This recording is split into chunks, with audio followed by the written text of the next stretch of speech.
ॐ यत इन्द्र भजामहे ततो नो अभयङ्कृधे मघवञ्छग्धितवतन्न ऊतये विद्विषो विमृधो जहे स्वस्तिदा विषस्पतिर्वृत्रः विमृतो वशी वृषेन्द्रः पुर एतु न स्वस्तिदा अभयङ्करः स्वस्ति न इन्द्रो वृद्धश्रवा स्वस्ति नः पूषा विश्ववेदाः स्वस्ति नस्तार्क्ष्यो अरिष्टनेमिः स्वस्ति नो बृहस्पतिर्दधातु आपान्तमन्यस्त्रुपलप्रभर्माधुनिष्यमे वाञ्चरुमागुं रुचिषे स्वभो विश्वान्यतसापदानि नार्वागेन्द्र प्रतिमानानि देभोः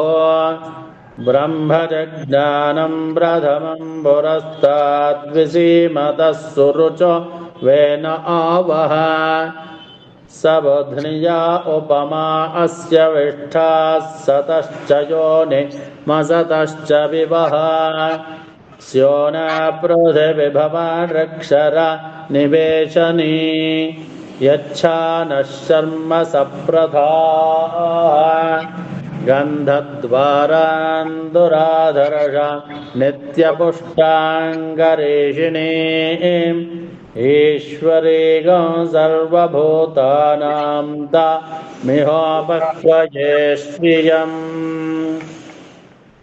ॐ श्रीर्मे भजते अलक्ष्मीर्मे नश्यते विष्णुमुखा वै देवाश्छन्दोभिरिमान् लोकान् नपजय्य मभ्यजयन्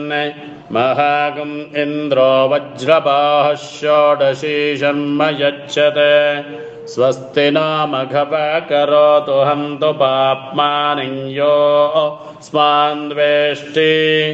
सोमानग्गस्वरणं गृणीः ब्रह्मणस्पते कक्षेवन्तं य औषिजां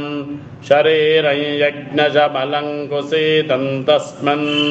छेदतो योऽस्मान्द्वेष्टि चरणं पवित्रं विततं पुराणं येन पूतस्तरति दुष्कृतानि तेन पवित्रेण शुद्धेन पूता अतिपाप्माना मरातिन्दरेम सजोषा इन्द्रसगणो मरुद्भिः सोमं पिब वृत्रहञ्छोरविद्वानि जहि शत्रो गौरवमृधो नो दस्वाधा भजं गृणे विश्वतो नः